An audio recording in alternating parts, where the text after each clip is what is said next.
Welcome to MMA Fancast. My name is Luke Payson. Welcome back to everyone who is already a subscriber to the YouTube channel. If you're not already a subscriber to the MMA Fancast YouTube channel, please subscribe so you can see more great interviews, including the one coming at you right now. I am honored to have the winner of the main event of 247 Fighting Championships, 247 MMA, at the Venue 5 just a few days ago. Welcome to the show, Brittany Sunshine Bickhart.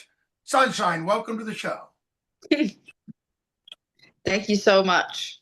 Well, thank you so much for coming on the show.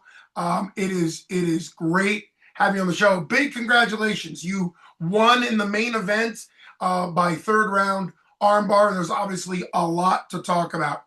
Just first question off the bat is, now that it's been a couple days, kind of how you feeling a few days out from this?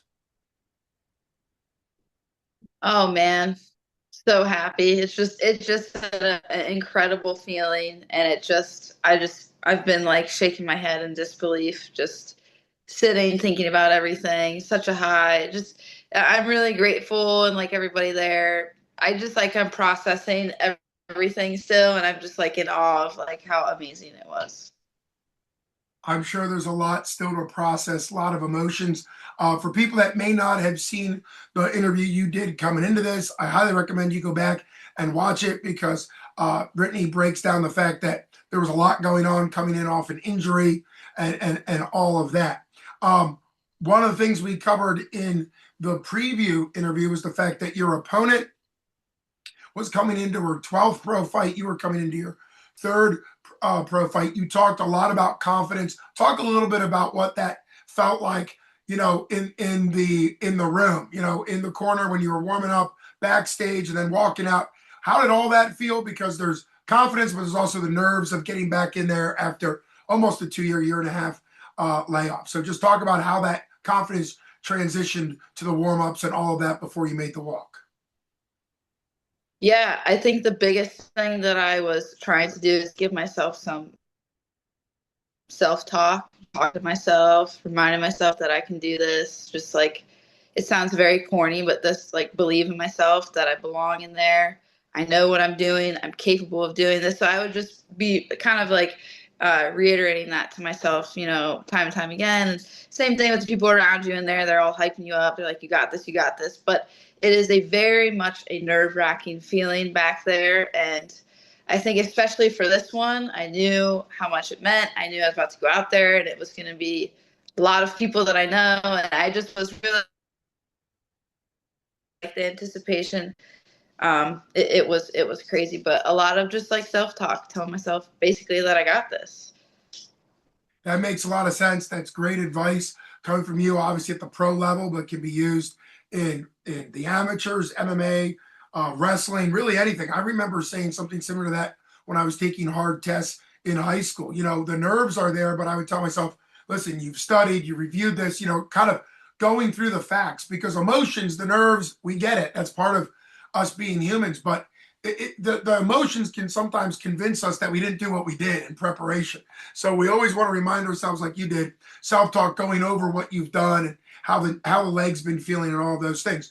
Let's take it around at a time. You got the finish in the third round, but what do you remember from the first round? What were you trying to work? How was it feeling for you the first minute or so? When did you start to feel like you were back in a fight without having to worry about your knee? Was that right away, or did it take a little bit into the first round? That's a good question. But honestly, I did not even think about my leg. I just totally try to put it out of my head that I'm capable of doing everything. Kind of just like thinking about the fight itself made me forget about that. Just being really focused, and that's what I'd say has really like changed in me in just like maturing in this sport, is just being calm, thinking about the fight, thinking about the game plan, really like kind of hone in on why you're doing everything in there. It helped me not think about my leg. Sure. I mean, it's the classic, you said corny, but as a counselor, I often say corny things, but to stay present in the moment, right? And part of being present in the moment when you're in a fight, of course, is what's happening right then, what can you do, what attacks are you using, what attacks is she using. So really, when you said it that way, a fight is a great opportunity to just stay focused on the present. You can't have other things on your mind. What How did that first round um, unfold for you? Well, the game plan was, like it was pretty similar, like kind of like get into a take at some point. Um, but I definitely like respected her bottom game. I was like feeling her going for attacks, and even though I landed like some good ground and pound, when you're in there, you know the reality of things, and you know like it just takes one little slip up of her to grab something like my leg or my arm, or I'm in a triangle because I do be throwing myself in triangles a lot. So I definitely like, was super aware. Like I felt good. I was like, okay, all right, yeah, that was good. But I was definitely like, all right, she's like, she's a veteran. It's her 12th pro fight. She's a brown belt. She knows what she's doing on bottom. So I felt confident, but I was definitely like super honed in. Yeah, the first round, like that makes a lot of sense. And I got to see a lot of your ground and pound in the first two rounds up against the cage by where I was sitting, great view.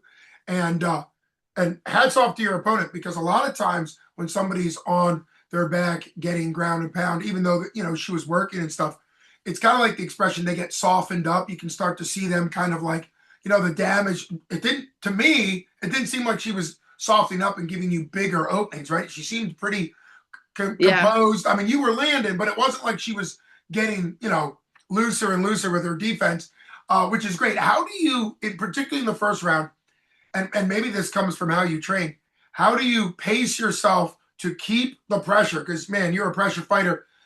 Stout, Pittsburgh, my buddy, your coach, of course, Mike Wilkins, and everybody, like the grappling game, the ground and pound, every facet of MMA. But how do you, as a pro fighter, but also advice for the amateur fighters too, how do you balance not blowing all your reserves when you're in ground and pound? Sometimes at the amateur level, understandably, people just go maybe a little bit too much. So how do you balance being aggressive and really having a great ground and pound without um, overloading your cardio?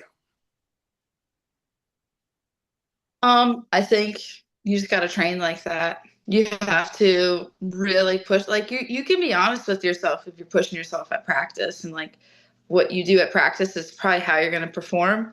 And maybe you could like perform like that if you don't practice like that for like a minute or two. But like you said, you'll get gassed out, and that's that adrenaline dump that you probably will get. And so that's like, so in the room I think about that. I think about, okay, a fight is real, a fight is high pace, a fight is all you got. So if you practice like that, and I watch our other high level guys do that too, like these guys that are wrestling like D1, like very high level college grapplers, and like coming in, and they're, and like how when they're pacing themselves, they're just going going going, so they can perform like that. So I like to do that too. I just like to train with high intensity when it matters and just push yourself. So then when in a fight, I honestly was like, it's just go, and I can, because I do this a lot. Yeah, that's great psychological. It's also great coaching advice to train like you want to perform. People often say when something's going on like a combat sport, you fall back to the level of your training, whatever that training is. I was reminded when you mentioned kind of full speed work and stuff like that. Um, Lucas, the Steel City Lucas Siebert, and the Martian Luke Martin have been posting a lot of videos, I think, on Siebert's page of them grappling, and and at the gym, of course. And what I was impressed by is exactly what you were saying. Not only do you train that way, but everybody trains that way. Like, these don't look like friendly. I mean, they're going like full, like what you were saying. It's the speed. They're not like easy rounds. And I think it's great that Lucas is posting them up, just because that's kind of that level. You can be friends, but they go really hard to make each other better. So just a great connection to kind of how you're coached and trained, and some of your sparring partners and all of that. Speaking of sparring partners or training partners or friends, the current Made Men Promotions 205-pound light heavyweight champ, you know where I'm going with this, Brian Yep. Mitchell, was it looked like in a good way, but it looked like was trying to get into the cage. He wasn't. He was respecting that, of course, but he was just super out of everybody. The whole crowd was going nuts. Could you hear him? I mean, I know you guys are close. Yes. Okay. So, what voices do you pick out of the crowd? We'll get to the second round here in a second, but fighters usually dial into a handful of voices, their coaches, maybe a mom or something like that. But in your case, what voices were what people's voices were you hearing in there? Because there was what 400, 500, whatever it is, people screaming for you. Who did you pick out, and how much did you hear Brian Mitchell, the champ, Brian Mitchell? I always hear like Mike and Will's voice. Sure. Probably because I'm like like you fit, and also I just maybe I'm like thinking about listening to them. And Brian, he was he was incredible, and like Yeah. he was saying things that I was like, all right, it makes sense. It Like I was was. actually listening to him, and just it just was so surreal because like I listened to your guys' podcast, so you know the lore of it. Like we both have similar finishes for his MMA debut, my pro debut. Like I've just been with him since he started fighting. It's just like we have such a good relationship too. He's such a good person and a good friend to me. So, and then he's like, it's just weird how our lives keep just kind of like intertwining. Like he's just a part of that story. He's part of that fight. Um, I'm sure everybody heard him, Yeah. and it was just awesome. I heard him the whole time. Like, so when I stood up and I was kind of like already facing Brian, Yeah. like that's the first person I like looked at when I was just screaming with like so much joy because he was a part of it, honestly. Well, that is great. Thanks for listening to the podcast. I did the interview I did with Brian, and he gives you a lot of credit for motivating him when he was a little overweight and trying to get in shape. And that process. It's a good reminder for anybody out there, particularly in the MMA world or jujitsu or whatever, that when somebody shows up brand new to the gym and they're obviously not in shape, that somebody who's in shape, somebody who's a pro fighter or an advanced amateur fighter, has some experience, being encouraging, being supportive, telling them, keep coming back. That can make a big difference emotionally and also obviously physically in their life. And of course, the opposite's true. I know your nickname is literally Sunshine. So, which you earn that with your positivity. But people sometimes forget how just a couple negative words from somebody who is kind of like the main gym person can really put people down. So just to be a reminder, particularly Stout has a great reputation. So does the Mat Factory. Everybody does. But, just to keep the encouragement flowing, because it obviously made a huge difference to Brian, and now he's encouraging you. That's wonderful. Okay, so we got to the end of the first round. What were your thoughts coming into the second round, and walk us through the second round?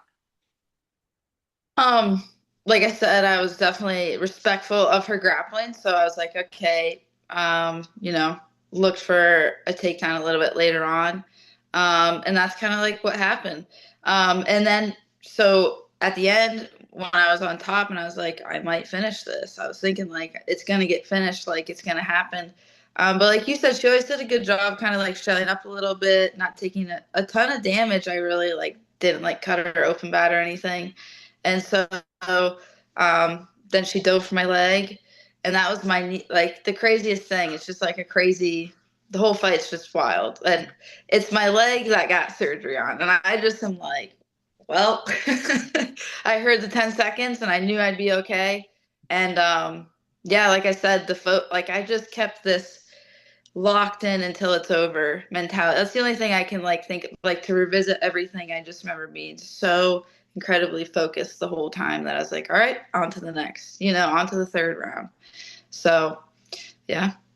Yeah, absolutely. Wait, and you did a great job. I mean, the first and second round from the outside perspective, similar. Obviously the ending was different, which we'll talk about, which you just brought up. But great takedown from you, great ground and pound, complete control. Obviously being aware of the skills she had.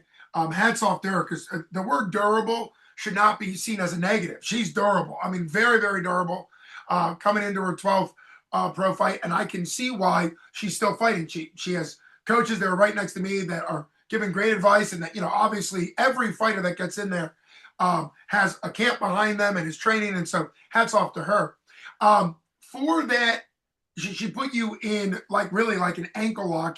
Thankfully, she didn't go for the heel hook, which is more of a knee thing. and you have that mindset, that locked in mindset. When you got up, did you kind of test your knee a little bit, just on your walk back, or was it immediately like, oh, I'm good, I know I'm good to go? Yeah, I just knew I was good because Yeah, nothing really happened in it, thank yeah, God. Like nothing popped, no, nothing felt like right. weird. That would have been, horrible. But I was like, okay, I'm fine. I made it through. Like on to the next. Great, great. Well, and then you're obviously on the scorecards. You're up 2 rounds going into the third round, although that doesn't matter in pro. And depending on what can happen, there's lots of things that can happen. What was your mindset coming out into the third round? From an outside perspective, it looked like you had like kind of a different strategy. I kind of mentioned that when I was interviewing you afterwards. But obviously, you're the one that knows what you were planning to do and how it went. So walk us through the third round. I think similar to the first two, I wanted to definitely, I was just honestly like playing it safe. I mean, so much was on winning that fight for me personally. I knew it was up to. Yeah. And I was like, wait for a perfect time to take a shot. Do not force it. You don't need to force it. So just be patient, keep looking into like little striking gaps. But we know that she took me down, which was crazy for me because I was not happy when it was happening. It's like the no, and you like hit the Yeah, ground. You're like, oh.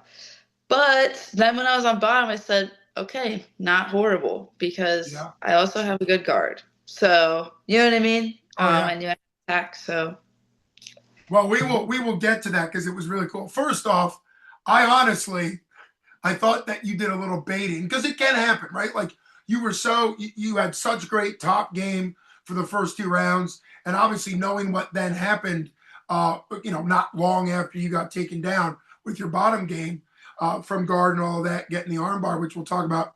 Um, it certainly to me looked like that could have been a strategy. What's cool is like obviously what was disappointing and frustrating, you didn't want it to happen.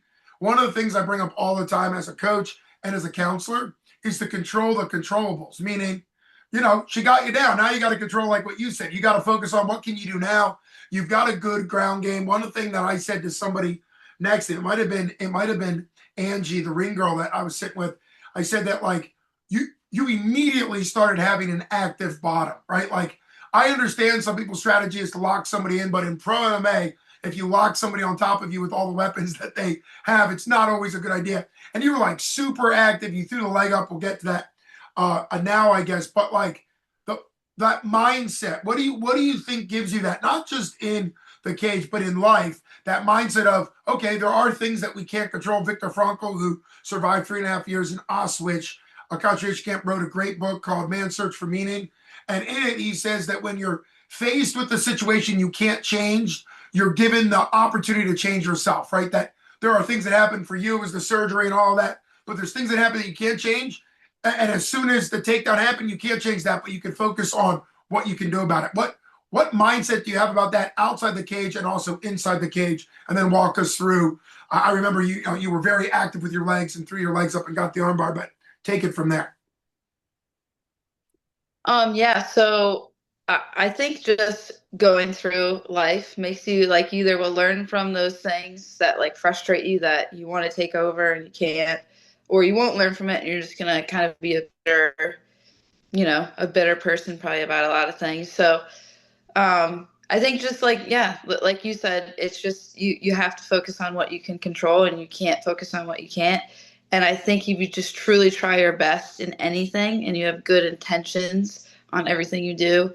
So if it's inside the cage, it's like my intentions were good. I thought it was the best decision. Like you're going about it with like, just going forward, not really thinking about, oh, well, what if it doesn't work out? Same thing outside, you just have good intentions and things and you try your best and kind of just handle with what you can at your best because it was your best. So like, what's there Yeah. to lose? Um, so I think that was like with the guard, I was like, okay, I know I have, like I can, at least maybe keep myself safe here and maybe do some damage with elbows and stuff. Cause Mike, that's like really like I was lucky. I was right next to the Right cage, right there. next to the Mhm. corner and I heard everything Mike said, and he really helped me like walk through, like knowing that it's there, bringing my legs over, attack here, go for this, go for this. Like, so I was hearing him and I'm doing them. Like, I'm like immediately like next, next, next, next. Mhm. Because like you said, you can't just get taken down and like you just stop moving. That is like death for you. Yeah. So it also makes you hard to hold down. So just keep moving on bottom, and it ended up working out. Yeah, absolutely. Well, here's a little technical question for you. And I've told people this before, Mike Wilkins is like one of the best, coaches in the game, and he and there's lots of good coaches, but what I've always appreciated about him, now he's on the opposite side because of what corner you guys were in, but I've known him for years, and he does such a good job, step by step, right? Like just wherever the person is, and I've seen him enough where if the situation changes, he's calling for something, he immediately switches to the next thing, right? Because just like we were talking about, even as a coach, I've heard some coaches, you can't get focused on what they could have done. If they didn't do it 30 seconds ago, it's gone now. So that's really cool. But for you, following his instructions and stuff, and I'm not sure what he was saying because her coaches were obviously very loud where I was. Did you first know that you had secured the arm you were going to attack? Because sometimes for an armbar, you kind of grab one of the arms, or did you first kind of get your hips and your leg engaged over her face to set up? Like which do you remember being in the flow of it and following it, kind of when you knew it was locked up? Was it more controlling the arm or getting the legs in place? I think the was had the arm a like also kind of like keep me safe.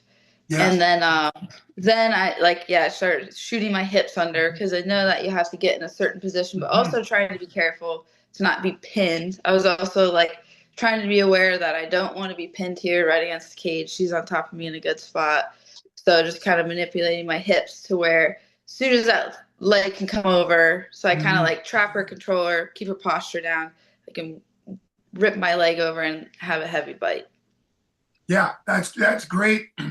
Great play-by-play there as well. And across on the other side of the cage, I want to get your feedback. To me, soon as you got, because I could see your hips, I know that that's what you were going for, which is great.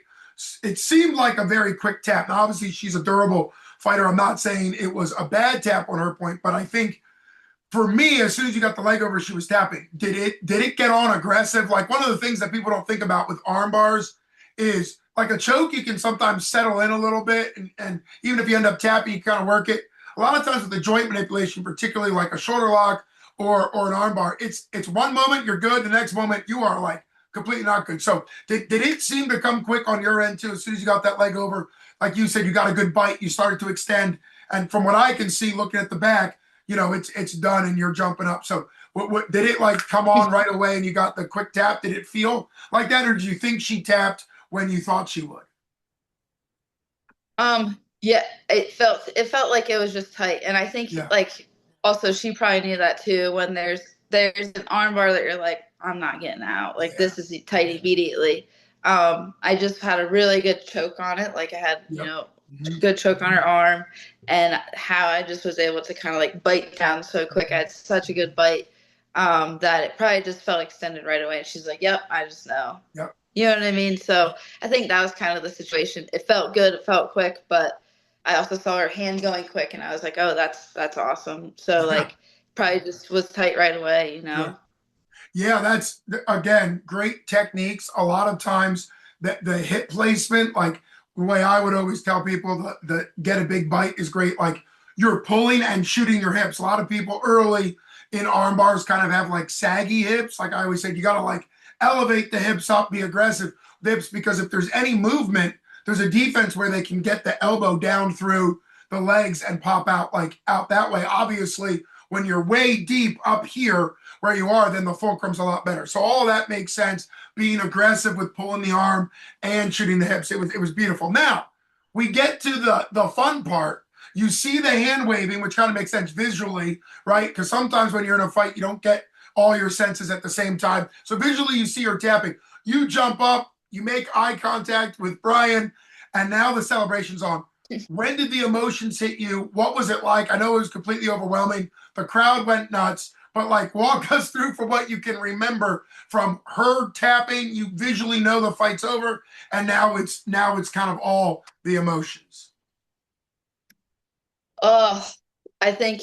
it's always ultimately like just like a huge like sigh of relief, but I don't even know how to describe the sigh of relief that I could finally just I don't even know. Like it's just I seriously don't have words to describe it. Like I mean, from what like everything I was thinking about in the locker room, you know what I mean? Honestly, like revisited all my hardship and just like everything meant so much to me. Like first fight back in front of this crowd, it's a home run fight, like just so many things. And then it worked out, and I finished the fight. It just was like all those emotions came rushing, just like just I mean, just pure joy. It was just pure joy, a good moment in life. It was awesome. Yeah, that makes a lot of sense. You had a lot of support outside of the cage. You obviously had your coaches come running in. It's a great experience overall. It was one of my highlights. I always say it's an honor to be in the cage pretty soon after everything happens to interview the winner. And your emotions and celebration and the conversation you had on the mic with me is a top memory for me as an interviewer, knowing you. I did tell the champ in the interview that I've known you since way back in your amateur days in Eastern Pennsylvania, Allentown, USKA. But obviously, we've known each other a long time, and so it just means a lot with all that you were experiencing in the cage, just to be that close. And it was a huge honor to be able to interview you, and to see that the crowd was like, not only were they cheering, but they understood, particularly a lot of your fans understood kind of all with what you were processing. So it was a highlight of my life. I know it's one of the memories you'll remember. It was also a big highlight for me to just have that time where everybody's there, and it was just incredible. What you said, the encouraging, the motivation, the gratitude, just all those things are just so incredible. And like you said at the top, Britt, you're still processing a lot of things. So it's just incredible. What do you remember as a highlight after the fight was over? Whether it was the interview or afterwards, obviously you were there for a while. They had a wonderful after party upstairs, and everybody was there hanging out with you. Kind of like what are some highlights of the post fight part for you?